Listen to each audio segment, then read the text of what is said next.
In today's video, we're going to be going over my top keywords for you to get into for audiobook publishing for the summer of 2022.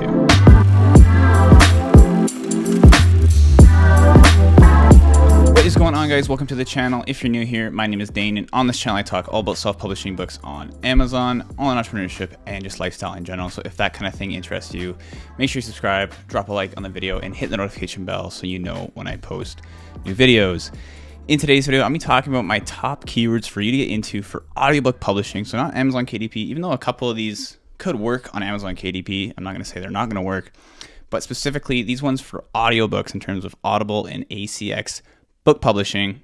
These keywords, in my opinion, have high potential for you to get into as soon as possible. So right now we're just at the end of May, rolling into June. Summer's coming along here. So these keywords aren't particularly summer focused, but I'm just going to call them summer keywords because it's the time of year to get into them right now. So without further ado, I'm going to jump into my computer here. I'm going to be showing you on Audible why I think these keywords are good, the numbers behind them. I'm going to back them with some research and show you why I think they do have a lot of potential moving into the next few months. And also going to show you one example of a bad keyword that is kind of deceiving. It might make you think it's a good keyword at first glance, but then I'll explain to you why this keyword is not a great keyword. And if you're interested in learning how I find these keywords, how I perform my audiobook Audible keyword research, I'll link my Audible keyword research link video somewhere on this video, I don't know, on the top or in the description down below. Look for the link if you're interested in learning how to look for these keywords on your own. Okay, so without further ado, let's show my computer. I'm going to talk about all these keywords, why I think they're good, and why you should get into them for the summer months. So we're on audible.com here. I'm looking at the first keyword, which is, as you can see,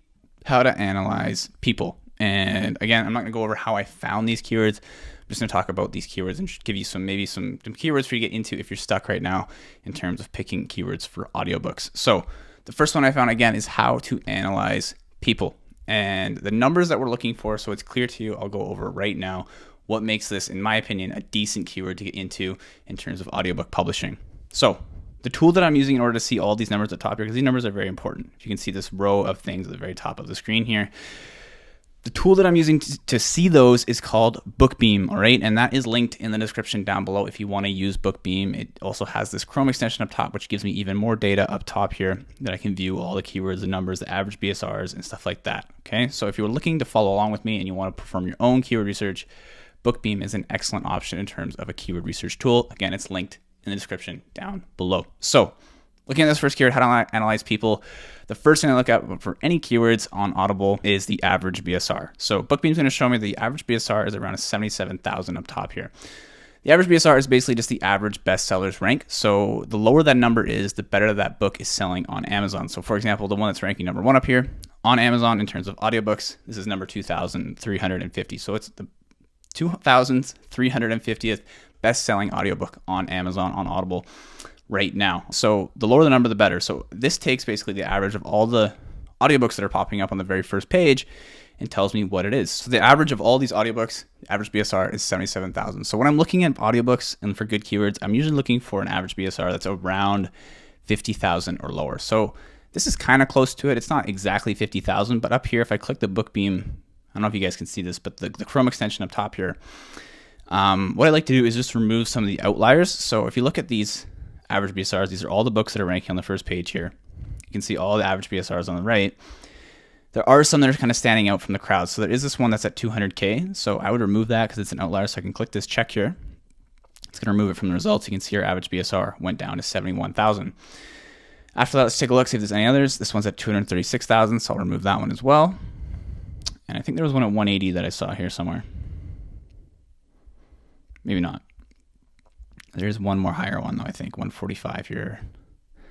So I'll get rid of that one and let's see what that gives us. So it gives us around a 57,000 average BSR. So again, that drops us down a little bit lower and it gets us in that 50,000 range. So that's checking one box there. The next thing that I'm looking at when it comes to audiobooks is the results. And usually I'm looking at around 500 to 1,000 or less. Compared to KDP, when we're looking at KDP, we're looking at around 5,000 to 10,000 or less. Audible being a little bit of a smaller platform right now, there's not as much competition. 500 to 1,000 is usually what we're looking for. So this one checks the box there. Next thing I'm gonna look at is how many of these audiobooks ranking on the first page have under 100 reviews, all right? And this is gonna tell us whether or not we can kind of compete with this, because it's not too difficult to get 50 to 100 reviews on Audible. Anything more than that is going to take a very high quality book that's going to do well. I'm not saying don't publish a high quality book. The end goal is to get thousands of reviews, but it can be challenging. So for a best chance to do well with this particular keyword, we're looking for less than around 5 to 10 books that have hundreds of reviews. So the first book up here has 800 reviews. So again, that's one below 100, 149, 130. So we got three right now. 160, 65, 150. So scrolling down here, after that, it's not too bad. There are a couple with 300 you can see, but around the 10 range of books that have hundreds of reviews on this first page, meaning that we can definitely compete with those and we can get our book ranking with reviews as well. And one thing I didn't mention at the beginning is when you're typing your keyword into the Audible search bar, you'll notice if I type in how and press the space bar, we're going to see our keyword pop up right here. That's another thing that's going to give us clarification whether or not our keyword is in demand and people are searching it. So if it autofills in this top search bar up here, your keyword that you're looking for, in this instance, it's how to analyze people. How to analyze people is showing up. That means that other people are searching for it and there is demand there. And so that's going to give us another indicator that there's demand for this book on top of just the average BSR being low. And the final thing I look at, this is the one that's kind of iffy. I don't trust it 100%, but it is good to back your other numbers with, is the search volume amount. Okay. And this is a newer feature on BookBeam, so it's not 100% dialed in yet, but I do like to look at it. So anything with over 2,500, I usually say is very good. That means there's tons of search volume on that on a month-to-month basis, which is great. And this one is definitely checking that box. So overall, this how to analyze people here, keyword number 1 is looking quite good. If this interests you, in my opinion, this is a great keyword to get into over the next coming months. Moving into keyword number 2 here, it is learn Spanish for beginners. And this is kind of a classic keyword when it comes to audiobooks. If you haven't been around audiobooks, this might be new to you, but if you've been in audiobook publishing for a while, you know that Spanish is a very popular audiobook topic because it is a good kind of thing to listen to rather than read about. Especially when people are learning languages, they like to listen to it rather than read about it. So this is a popular topic. And there are tons of different Spanish keywords like Spanish short stories, learn Spanish for beginners, Spanish language learning. This one in particular, learn Spanish for beginners, doesn't have a whole lot of competition, and it does autofill the search bar. So those are two things that are great about this keyword. You can see the average BSR is a little bit higher than I want it to be, but the search volume is around 3,000, which isn't too bad. And then the average reviews, there are a few with higher reviews on this first page, don't get me wrong, but I do notice that there are lots with lower reviews that are also ranking higher on the page. So you do have a chance to get in here and do well. And the best thing about Spanish books is that you can make a lot of books about it. It's not just going to be one book you make. Maybe you make 3 or maybe make 5 different 3-hour-long audiobooks. And they're all part 1, part 2, part 3, part 4, because there is tons of stuff, tons of topics to cover when it comes to teaching a language. So if you're someone who's interested in this, maybe you're fluent in Spanish and English, it is a great kind of topic to get into for audiobooks. And personally, I've seen a lot of people do very well with this. And if you're something that interests you, it's definitely something to get into. So one thing I want to try before we leave is remove some of the outliers and just see if we can get this average BSR even lower. I think we can. There are quite a few high ones like this one right here, 268. These are definitely outliers compared to the rest, which are around 50K, 32K, right? So after I move a couple of these, you can see it drops us down to around 65,000. So again, very low average BSR for audio. Compared to KDP, we're looking at things that are around 150,000. But on audiobooks, like I said, Audible is a smaller platform, less competition. 50K is usually what we're looking for. This one's pretty close to what we're looking for.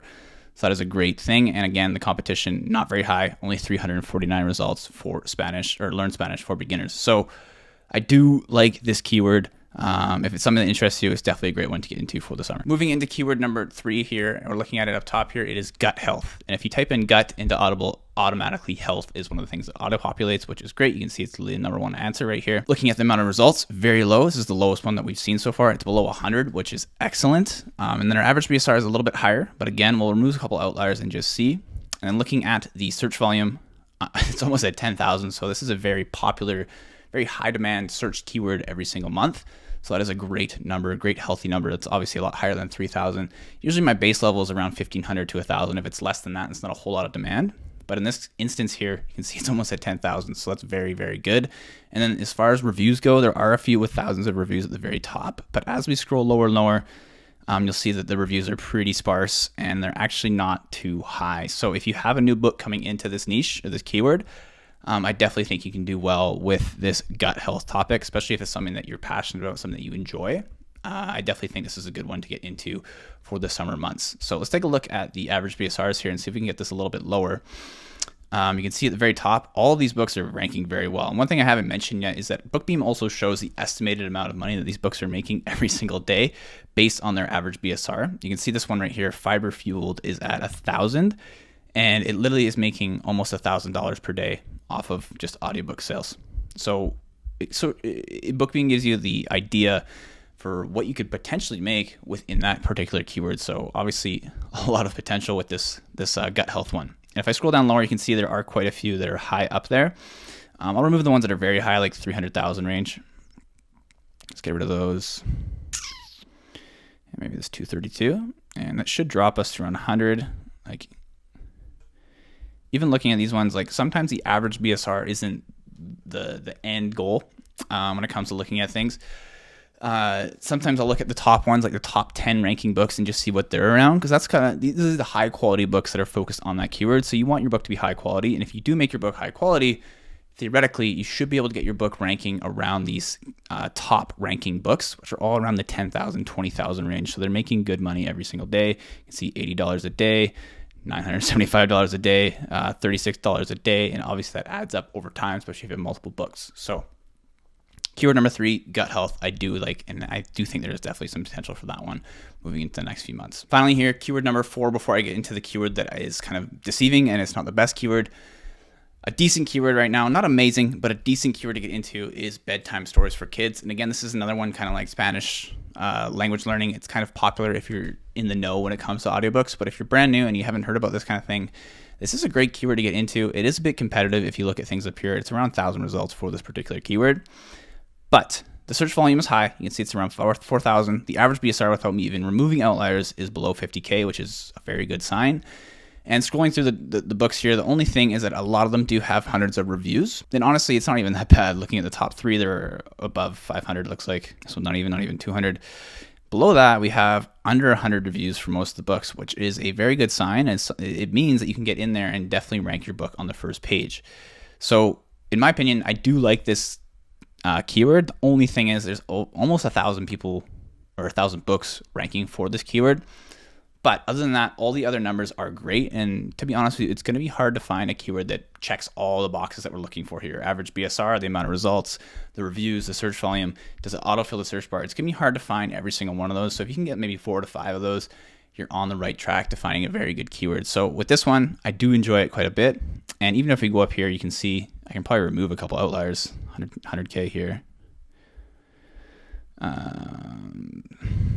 Even the 60K one I could probably remove. It's going to drop us even lower down to 40K average BSR. So this is a very, very in demand keyword. Only thing is there's quite a few results. So you do want to make sure you have a high quality cover, high quality book that gets good reviews so you can start ranking and beating out competitors. Finally, just want to talk about one quick keyword that is kind of deceiving. It is storytelling. And at a glance, this looks like a very great keyword for audiobooks. It's around 50K. The average reviews aren't super high on all of the books, so you can definitely compete with that. The search volume's a little bit low. It's not terrible. It's a little bit low. But the only thing that a lot of people miss that I've noticed from whether in my program, in my Facebook groups, is people miss out on the results. They miss this part right here. And you can see this has over 30,000 search results. So that just is going to tell you there's a lot of competition in this particular niche, even though all the other numbers are favorable. And like I was saying in the last one, if you get 4 to 5, usually it's okay. But in this instance, one thing that you cannot pass up on is if the competition is very, very high. And in this one, since there's 30,000 other competitors there, which is going to make it extremely difficult to get your book ranking on the first page. So I just wanted to mention that if you're going to be doing keyword research on your own. Last thing I want to mention before I let you guys go is that I do have a 100% free Facebook community. It's linked. It's the first link in the description down below. If you want to join it and you're brand new to self-publishing, looking to get into whether it's selling paperbacks, hardbacks, or audiobooks like we talked about in this video, this Facebook group is the best place for you to join right now. It's 100% free. All you got to do is answer a few questions when you click the link down below. And once you get in there, you'll see pinned to the very top of the group is my 5-step guide to getting started with self-publishing. So if you're brand new, it's the perfect place for you to go. And I'm in there, tons of other people in there. answering questions, posting questions, whatever you got, you can post them in there and I'll answer them most of the time. So it's a great place to get started with self-publishing. So I look forward to seeing you in the group. Anyways, guys, that's it for this one. Hopefully you enjoyed it. If you did, again, make sure you subscribe, drop a like on the video, and hit the notification bell so you know when I post new videos. I try to post new videos about self-publishing, online entrepreneurship, and just lifestyle in general on a week-to-week basis. So if that interests you, again, make sure you hit subscribe, and I'll see you in next week's video. Peace.